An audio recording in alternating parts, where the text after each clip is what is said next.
CM సొంతూరులో Janasena జ్వరం పుట్టించుకుందని చెప్పుకోవచ్చు. ఇప్పటికే కూడా చంద్రబాబు నాయుడు ప్రాతినిధ్యం వహిస్తున్నటువంటి కుప్పంతో పాటు పలమనేరులో కీలకంగా జనసేన పార్టీ పాగా వేస్తున్న నేపథ్యంలో కూడా పలమనేరు నుంచి కూడా శ్రీకాంత్ నాయుడు బరిలో దిగుతున్న పరిస్థితి ఉంది. అయితే ఇప్పటికే కూడా జనసేన మేనిఫెస్టోని జనసేనలోని అంశాలను కూడా ప్రజల్లోకి తీసుకెళ్తూ ఓటర్లను ఆకర్షించే ప్రయత్నం చేస్తున్నారు. మొదటి నుంచి కూడా సేవా కార్యక్రమాల్లో కానీ ఇతర కార్యక్రమాల్లో కానీ కీలకంగా వ్యవహరిస్తున్నటువంటి శ్రీకాంత్ నాయుడుకు పార్టీ అభ్యర్థి ప్రకటించడం పైన కూడా పలమనేరు ప్రజలంతా కూడా హర్షం వ్యక్తం చేస్తున్న పరిస్థితి ఉంది. ఇప్పటికే కూడా ఇంకొక 20 రోజుల్లో కూడా ఎన్నికలు ఉన్న నేపథ్యంలో పలమనేరు నియోజకవర్గంలో తిరుగుతూ కూడా ప్రజల సమస్యల్ని పరిష్కరించే మార్గాన్ని అన్వేషిస్తూ అలాగే రాబోయే రోజుల్లో జనసేన పార్టీ ఏం చేయబోతుందని చెప్పి కూడా వివరించే ప్రయత్నం చేస్తున్నారు. అయితే ప్రస్తుతం మనతో పలమనేరు అభ్యర్థి పోలూరు శ్రీకాంత్ నాయుడు మనతో ఉన్నారు. ఆయన అడిగి మరీ సంవత్సరం తెలుసుకున్నాం. సార్, ఇప్పటికే కూడా మేనిఫెస్టోలో పెట్టినటువంటి అంశాలే కాకుండా పలమనేరులో ఉన్నటువంటి సమస్యలను కూడా మీరు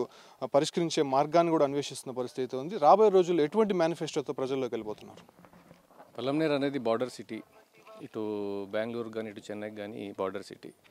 ఈ లెక్కను చూస్తే పలమనేరు అసలు చాలా డెవలప్ అవ్వాలి, కానీ ఇక్కడ జరిగిన అభివృద్ధి మాత్రం శూన్యం. ప్రజెంట్ ఎమ్మెల్యే ఇండస్ట్రియల్ మినిస్టర్ అయ్యి కూడా ఇక్కడ ఏమాత్రం ఇండస్ట్రీస్ రప్పించలేకపోయారు. ఏదో వచ్చారంటే ఒక 2-3 ఇండస్ట్రీస్ వచ్చాయి, కానీ ఇంకా మిగతా ఏమీ పెట్టలేకపోయారు. దానివల్ల ఇక్కడ ఉన్న యువత అంతా వలస పోవాల్సిన పరిస్థితి వచ్చింది. ఇటు బెంగళూరు కానీ ఇటు చెన్నై, హైదరాబాద్ పోతున్నారు. అదే ఇక్కడే ఒక ఇండస్ట్రీ స్థాపించి యువతకి ఉద్యోగం అవకాశాలు కల్పిస్తే బాగుండేది, కానీ ఇందులో టోటల్ ఫెయిల్యూర్ అయినారు ఇందులో. అదేవిధంగా మిల్క్ అంటారు. మిల్క్ ఇక్కడ ఒక రైతు కష్టపడి రోజంతా కష్టపడి గడ్డి తీసి ఏదో ఎరువులు పోసుకొని చేస్తే 18 రూపాయల నుంచి 25 రూపాయలు లీటరు అమ్ముకోవాలని పరిస్థితి. ఎందుకంటే ఇక్కడంతా సిండికేట్ అయినారు ఈ డైరీస్ అంతా.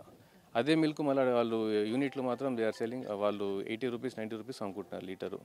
అదే మన గవర్నమెంట్ ఒక కేంద్రం పాల కేంద్రం ఇస్తే ఇంతకుముందు లాగా విజయ డైరీ ఉంటే ఖచ్చితంగా రైతులకు మంచి గిట్టుబాటు ధర అంటూ కదులుతుంది.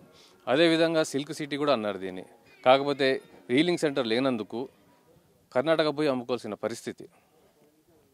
దాన్ని కూడా ఖచ్చితంగా మా నాయకుడికి చెప్పడం జరిగింది. ఖచ్చితంగా రీలింగ్ సెంటర్ కూడా ఏర్పాటు చేస్తా అన్నారు. ఇది కూడా చాలా ప్రజల నుంచి స్పందన వచ్చింది. ఇంకో విధంగా ఏంటంటే మైనారిటీ కూడా ఈరోజంతా మా పార్టీ వైపునే చూస్తున్నారు. సచార్ కమిటీ ఎప్పటి నుంచో ఉంది, కానీ దాన్ని అమలు చేసింది ఎప్పుడూ లేదు. ఏదో చెప్తారు ఉంటారు, కానీ ఎప్పుడు దాని గురించి ఆలోచన కానీ ఇంప్లిమెంటేషన్ ఎప్పుడు చూడలేదు. మా నాయకుడు అధికారంలో రాగానే సచార్ కమిటీలో ఉన్న విధి విధానాలు ఖచ్చితంగా అమల్లో తీసుకొస్తారు. మైనారిటీ సోదరుల కోసం అభివృద్ధి కోసం ఖచ్చితంగా పోరాడుతూ అన్నారు. ఇది కూడా చాలా ఇంపార్టెంట్ అయిన మేనిఫెస్టోలో పాయింట్ మాది. అదేవిధంగా ఈ సిలిండర్ ఈరోజు చూస్తుంటే ఒక సిలిండర్ 700 రూపీస్ నుంచి 1000 రూపీస్ దాకా ఉన్నది.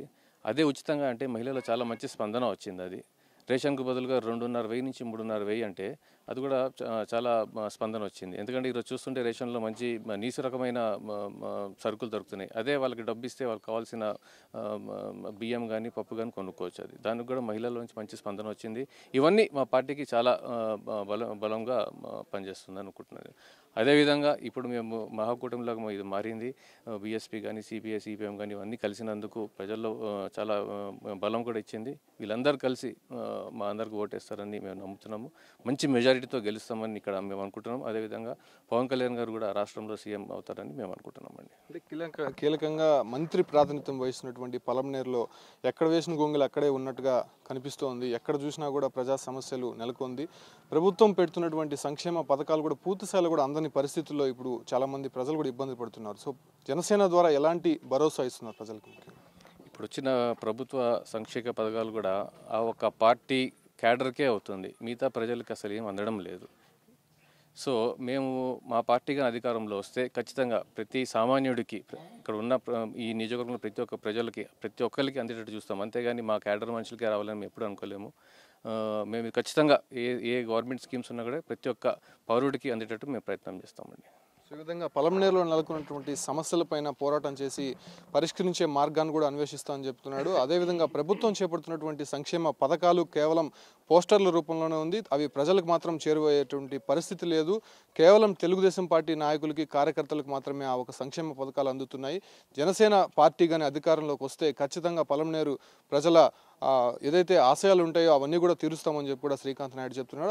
అదేవిధంగా కూడా జనసేన మేనిఫెస్టోలో పెట్టినటువంటి అంశాలు ఇప్పటికే కూడా రాష్ట్ర ప్రజలకి చేరువైన నేపథ్యంలో పలమనేరులో ప్రత్యేకమైనటువంటి మేనిఫెస్టోను కూడా రూపొందించాం.